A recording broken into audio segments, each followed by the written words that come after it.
Welcome to the Paradigm Shift, episode 107. 107 weeks in a row, consistency, commitment, that maniacal drive, dedication. Big Dave, we're bringing you on right now. We have a very special guest on today, someone that I'm really excited about, the dynamic, iconic Oz Pearlman. Oz, we're going to bring you on in less than a second, brother. We'll get this party started. Big Dave.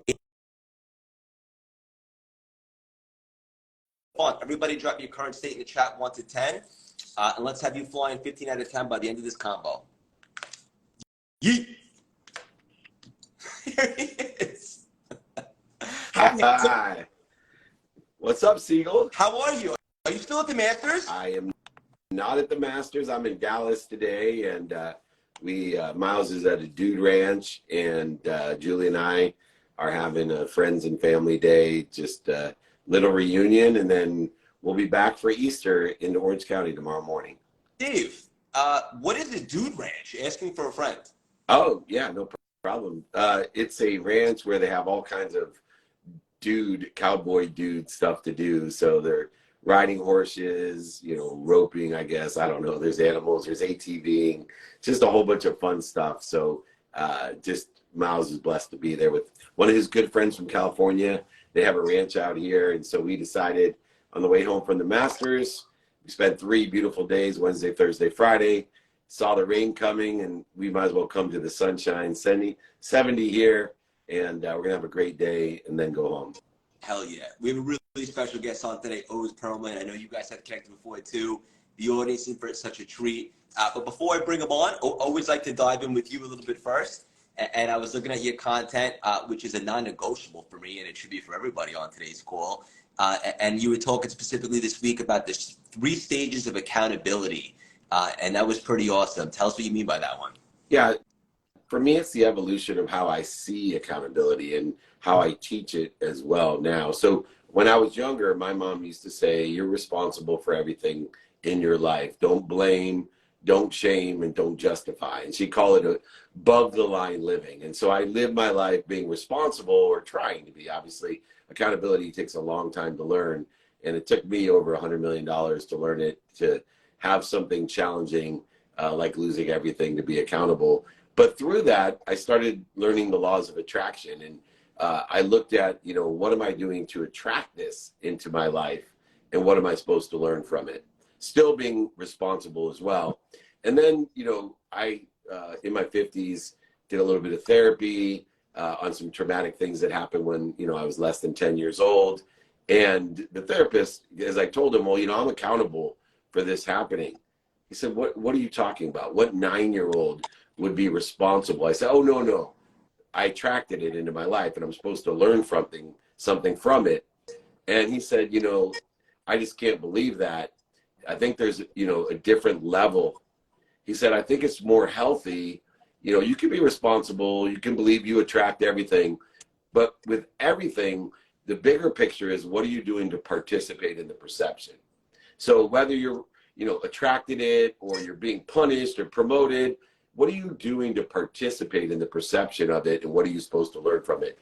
The common denominator that was set forth by my mom, though, is always, no matter what happens, defining moments, setbacks, failures, mistakes, even successes in your past, historical relevances of your past, we're always seeking the light, the love, and the lessons in it through responsibility, attraction, and a participation or meaning of those defining moments, setbacks, failures, mistakes, and successes, relative historical events as well. So that is my newest evolutionary revelation, I should say, of accountability at its fullest.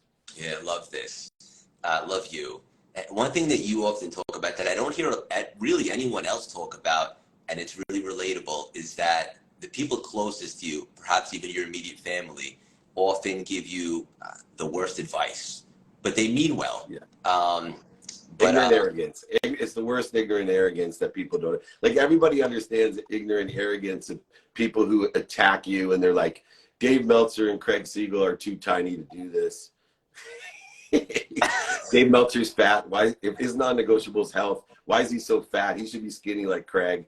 I hear all kinds of fun stuff. I still gratitude from Gary Vee.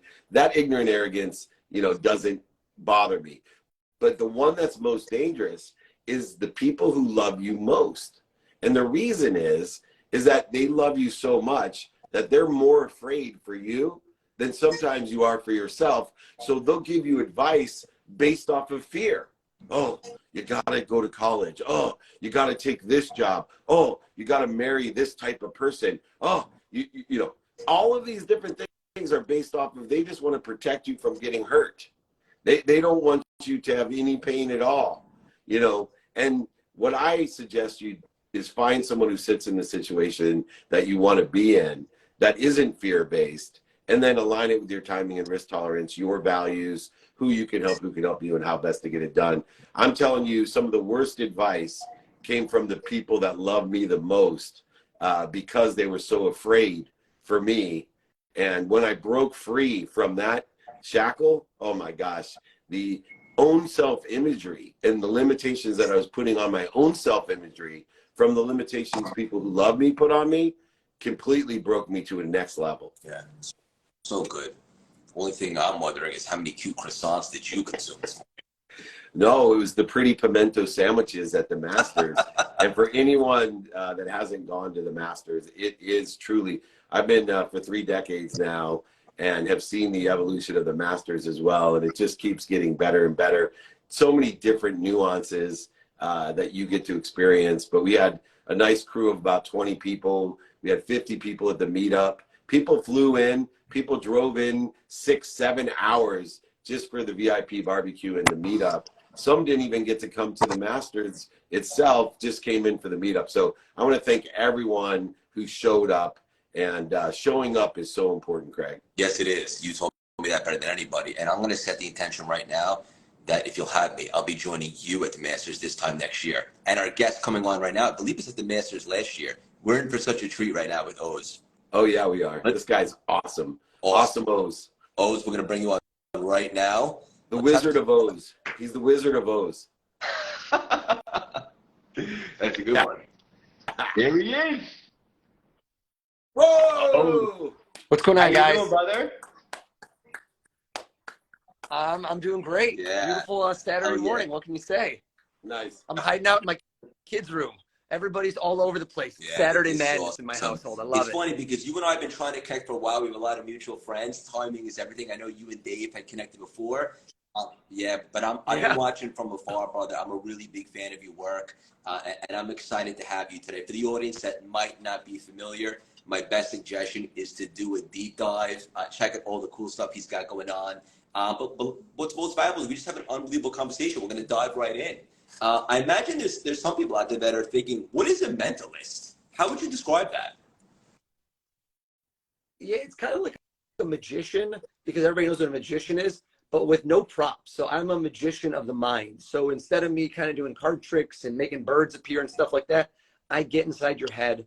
I can tell how you're behaving. I can tell if you're lying, if you're telling the truth, what you're going to do in many cases before you even do. So it's meant to be entertainment. I'm not a psychic. I can't win the lottery, or I would have. Trust me, I would have by now. But the whole thing is knowing how people think and doing it in a manner that's very entertaining. I don't talk to dead people. You know what I'm saying? I go all over the world and present what I would describe as almost like knowledge of behavior in a very entertaining Dave, what are you smiling at? Yeah, that's my favorite thing about Oz, is that he's not only a mentalist, but he's a realist. So he basically is like, look, let me blow smoke up your ass while I tell you I'm blowing smoke up your ass, and tell you why you enjoy having smoke blown up your ass, because it's entertaining. And he does it in just such a diplomatic, credible way. And even though he's telling you that this is just entertainment, he blows your mind with the entertainment to teach you lessons that you really would find difficult to find anywhere else. And super enjoyable, super entertaining. Blew my mind. And I was sitting still the other day. I was on the airplane and going through stuff, and I saw some more of Oz's stuff, which you definitely want to check out, because it's super. It really makes you think. And I'm staring at this thing going, how did he do this? He's telling me this isn't real, right? He's telling me that there's a way to do this, but I'm sitting there challenging my mind going, right, shit, man, this guy's so good that he basically tells you, look, I'm going to trick you. Well, it's not tricking. I'm going to entertain you with your own mind, because I understand your mind better than you do.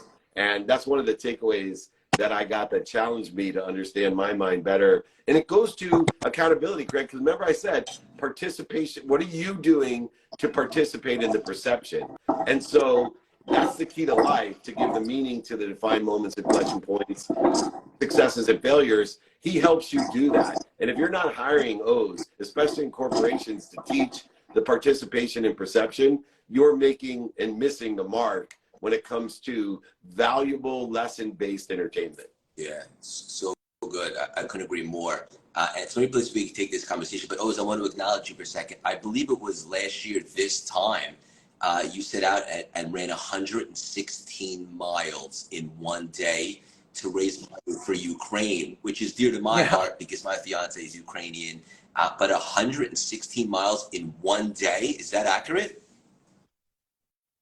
So shout out to my buddy Dustin and Ronnie who just joined. So he was my crew. So literally I'll give you the short and sweet of it. I was supposed to go do this race, 100-mile race. These are called ultra marathons. They're much longer than a marathon.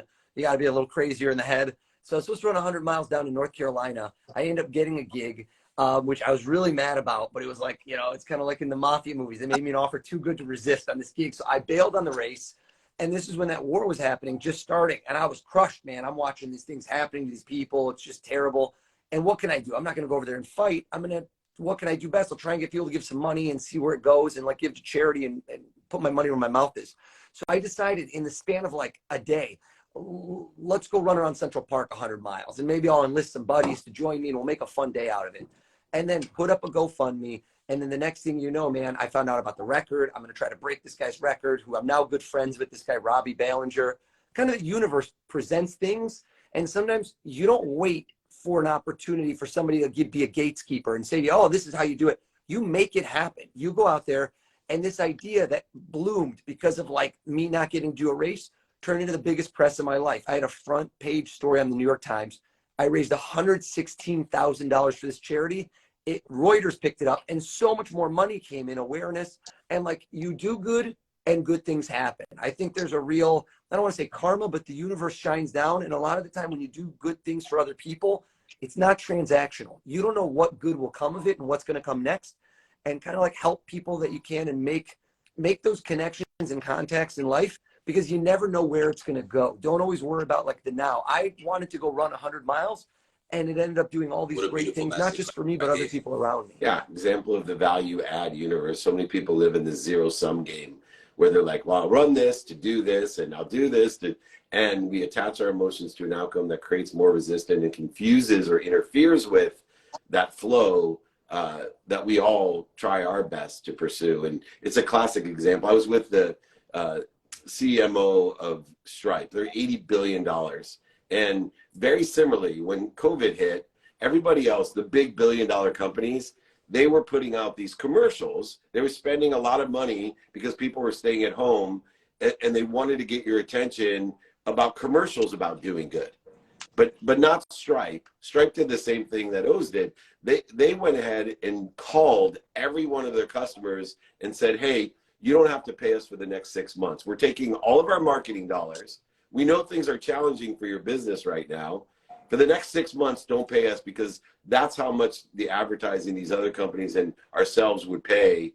Why are we doing this when you need our help? You don't need us advertising to do good. We need to do good directly. And the universe took care, and their business doubled. It was an incredible effort. And they didn't do it to get more business. They did it to help the people that built their business. And it works in business and it works in life every single day. Yeah, beautiful message. So good. Oz, I want to ask you some of your favorite things, and I run marathons too. I'm curious, for you personally, how mental is running compared to the physical? I think it's all mental. I mean, listen, if you're injured or you haven't trained effectively, then you're going to be in trouble. But I did a race in Greece. I ran 153 miles. That's not a typo. I ran from Sparta. It's the hardest race I've ever done. And it's a 36-hour cutoff. It's one of the hardest races in the world, hands down, because you can't slow down or you're out. And so long story short, the first year I did it, I mentally didn't have the tools. Like I didn't understand what running 153 miles was. I thought I was Mr. Tough Guy Rambo. No. And when I dropped out of that race halfway through at 76 miles, there were people that I'm talking like I was, man, this is 10 years ago. I was a young buck. I was in the best shape of my life. And there's people that I am such better shape than. Like I mean, I could run a marathon in half the time they could. And when I was done at like 11 p.m. at night, the next day, think about this. I got a bus. I slept a night. I woke up. I had a whole breakfast. And then I see these people finishing who are in their 50s, 60s, and they finished when I couldn't. And I realized at that moment, it's all mental. Everything about it is if you can't run, walk. If you can't walk, you crawl. And this guy said that to me. He goes, you do not quit. He looked at me like, you know, like a apocalypse movie. And he was like, if you can't walk, you crawl, but you get to the finish line. And I was like, I was blown away by this guy's resilience and just that message that this guy would have died. He would have been taken to the hospital before he didn't finish.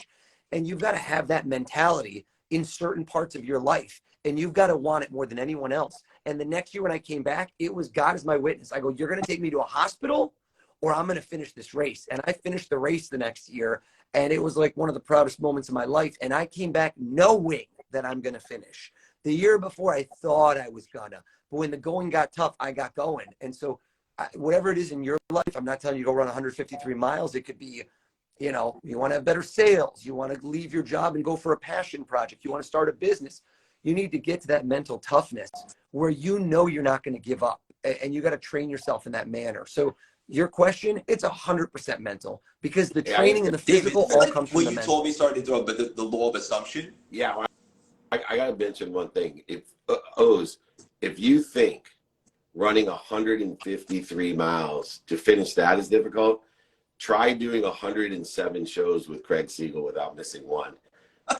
You said like it applies to everything.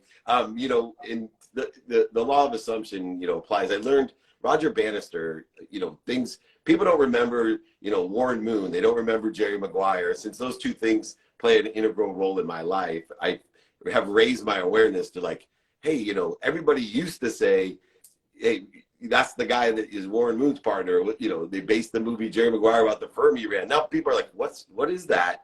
But what's so interesting about Roger Bannister is that for so many years, people said it was doctors, physically impossible to break the 4-minute mile. They said the human capability was not built that way, that it would never be done. And then Roger Bannister went to Oxford, and he broke the 4-minute mile. But within 2 weeks, 4 other people broke it. And this mindset that Oz is talking about, because in my wildest dreams, if somebody would have told me, because, you know, back in the 70s as a kid, people were amazed you could finish a marathon. You know, you have your waffle Nikes on, and people were like, oh my God, like you did a marathon. And then it's like, you know, some entertainer is sitting on this paradigm shift show with me, and he just like pops off, well, you know, I ran 153 miles, right? Like it's blowing my mind again, bro. Like you cannot ever overachieve your self-imagery. And the one thing those 50 and 60-year-olds have learned is to set their self-imagery to what is possible, probable in their perspective. And then they participate in that perspective, which there was no doubt in my mind when Oz told me he wants to do something, being the mentalist he is, that's why he can get it done. And yes, we have a physical component, but it is only a limitation to the greater source and component of our participation of our perception. So good. Yeah, and Oz, I love that you said when you went back for that race, you already knew it was done. Yeah. Oh, I mean, you got to win the mental battle before you get there, because that doubt, once it creeps in, and think about it, if you're running a business, if you're going to run a successful business, you're going to hit big speed bumps. Like, you know, when I used to work on Wall Street, I quit my day job. Everyone thought I was nuts. You know, you got a steady paycheck, you're making good living. You're going to become what? A mentalist? Like you get laughed out of the room almost. People think you're crazy. And so if you don't have the confidence in yourself, that's kind of unbreakable and unshakable. Now that doesn't mean that you're overconfident, and when you do mistakes, you're not willing to fold a hand and move on. Like some people double down on things that learn what works and what doesn't, and don't be scared to say, hey, this didn't work, moving on, learning from your mistakes. But when I went to that race, I learned the mistakes of the year before, and I realized they weren't physical. It wasn't that I didn't train hard enough. It's that mentally I broke. And yeah, a whole different story. I was throwing up for 8 hours, but that's an excuse. I definitely could have gotten through it. I've gotten through tougher things, but yeah, I mean, the bigger question is why go run a race? It's 153 miles. Some screw must be loose, but everybody has those goals of what they want to do and what they're going to find fulfilling, or what's going to, you know, give you that I love this so much achievement in because life. I started running not to be a runner, but because of exactly what you're talking about right now. Because for me, it was a metaphor for other things in life. We're having a conversation about fun. What's that? There he is. You got to pay your internet bill, bro. He's chewing on it. What I was saying is this conversation excites me so much because we're not really talking about running. Sure, we are to an extent, but we're really talking about a metaphor for life, and that's the mental component. So I love this so much. Before we wrap up, Can I add today, one thing, Craig, real quick? Can I add one? Because I think it's important because, you know, doing executive coaching, a lot of overachievers, OCDers, they want to do things like run 153 miles or run marathons. I like always to present the value system because we do have non-negotiables of health, family, and activity you get paid for. And the preparation time and risk tolerance has to be applied. And we have to support those people that say, hey, according to my values, right, my health values, my family values, my finance values, this is my timing and risk tolerance. Therefore, I'm going to dedicate the productivity, accessibility, and gratitude towards this activity. And I find that, you know, a lot of the OCDers, the overachievers, they want it all, and it's a weighted balance. You cannot have a startup, right? Or you want to build your brand, and you can't spend 6 hours a day training and be able to think that you're going to have the same amount of aggregation, acceleration, and exponentiality. And so I try to raise the awareness of, hey, look, do whatever the F you want. It's your life, but don't lie to yourself. Don't think that, you know, you're going to take this time and apply it to your value system, but just go ahead and get the other values taken care of without putting the effort into those as well. You got to prioritize and pick and choose according to your values and your timing and risk tolerance, what you want, not what other people want. Like quitting Wall Street. I know Oz's parents are, you know, nice Jewish parents. They probably freaked out when he even mentioned the word mentalist.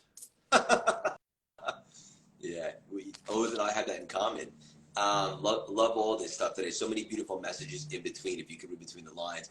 Oz, did you want to land a plane today with a little bit of a special treat? Yeah, you know what? Let's do this. Let's have a quick one. I'm teaching my 4-year-old to ride his bike today, so we're gonna have a fun day in a couple minutes. But everything about this, David said it, you said it, Craig, is accountability, right? Whether that's accountability to other people, to yourself, you got to find that boss. And time stops for no one. Here's what I want you to imagine, okay? First off, do you have anything you could write on, Craig? Do you have anything over there, like a piece of paper, marker, or anything? I'm not sure Craig knows how to write. All right, Craig, how about this? Paradigm shift, right? I want you to imagine that you and David get another guest on. Now take a moment. This can't be a repeat. I don't want a guest you've already had because it's boring, right? Always go to the future. If you got to have anyone on, don't say the name. I don't want to say a word out loud, but I want you to close your eyes and imagine that instead of me in this bottom square, you've got somebody that you're fascinated by. Now, I don't know if this person's from the world of business, if this person's going to be from the world of entertainment, athletics, you know, politics, you know, comedians, rock stars. I don't want to know. But imagine somebody you're going to do a deep dive and you're like, oh my God, I can't wait to get him or her on the show. I got a million questions. Can you picture, I always like a visual, can you picture this person's face right now in this moment, like as if they were on Instagram with you? Can you see them? Open your eyes. Now, no BS. They got to know this, that there's absolutely no way that I, David, or anybody could have known whose face you were picturing. Is that true? Like 100%. I want you to write down that person's name on a piece of paper right now in front of you. Ideally with a marker or big. Did you just write down a name? Okay. Boom. Boom. Now, okay, a couple things. He could have thought of anybody, but I'm going to tell you, I said him or her, and I always like to see the reaction when I say him or her, and I see the little nod to the side. It's a guy. Am I right? Because Craig's engaged. If he would have thought of a woman, he might have been in trouble right now. Okay. Now, next thing, accountability. If you have this goal, it can't just be pie in the sky.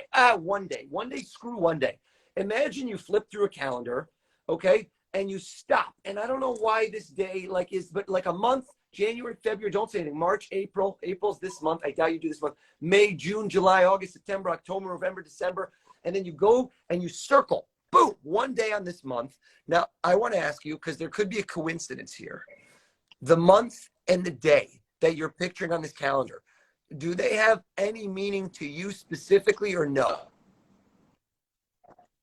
Okay, because sometimes, you know, it could have been a coincidence that you went with the day and a month, and then when you think about, oh my God, this is my uncle's birthday or something. It's not, this is completely, okay, look at me. I'm going to say this. I think when I went through the dates, you stopped summer month. Was it July? Dead serious. Are you messing with us? Or are you being serious? July. And then there's, you know, what's weird. I'm born in July. I'm July 19th. This would be too crazy. It's not July 19th, is it? I think this person, this guy you're fascinated with, I don't think it's a business person, but I think there's a business component. Look down at the name on the piece of paper. I think you're gearing up right before a holiday, and I'm not going to look anything up so you could think, but the day, July 3rd, am I right? And you wrote down Tom Cruise's name, didn't you? Turn it around and show me. Was it Tom Cruise? Are we doing Mission Impossible? Tom Cruise! Are you kidding me? And do you guys want to know the craziest thing? I want you to understand is he's flipping through a calendar. There's nothing in life that's not coincidental. They call it Basharit, which is you, me, and Meltzer all being on together. Everyone, you ready for the crazy thing? Look this up for yourself. Google Tom Cruise, and you're going to see that of all the days, all the months, July 3rd is Tom Cruise's birthday, too. Google it right now. Look it up, everybody. No way. And he also was in Jerry All right, Maguire, everybody. I'm going to leave you on a high note. And he wasn't Jerry Maguire. I'm telling you, this all came full circle right July here. 3rd, We did a paradigm Tom shift. Cruise. Bam, baby. All right, guys, I'm going to go. I got to teach my 4-year-old. We're going to go biking right now. There's Oh, nothing we better. love you, brother. Family, Thank you health, so wealth. much, Stop. That was incredible. You're amazing. Yeah, thank you, buddy. You too. I love it. Have Dave, a great I day. love you. Everybody, go get I'll it. see you next week, and I'm sure we'll talk in the next couple of days. Love you. Thank Everybody, you. show up, be more kind, and be more interested. Talk to you soon. I love you, Craig. Love you too, Dave. My goodness, was that good. Paradigm Shift episode 107 in the books. Oz Pearlman. If you guys aren't familiar, I imagine you're blown away right now, as I am. Let's run that back one more time. Tom Cruise. That was incredible. Follow Oz. Check out all the cool stuff he's got going on. Thank you to my partner in crime, Big Dave, the sexy swordfish. And we will be back next week for the Paradigm Shift episode 108. Why? Because we're determined, we're consistent, we're committed, and we love you guys. And if you guys are digging these episodes, all that David and I ask is that you share it. Share it to your stories, tell a friend, check out the stuff that we have going on. Most of it's free, and we just want to help everybody. Happy Easter, Passover, whatever you guys celebrate. Love you so much. Have a great rest of the weekend, and we'll chat soon. Oh, and also, the Reinvention Formula book may or may not be available for pre-order on Amazon right now.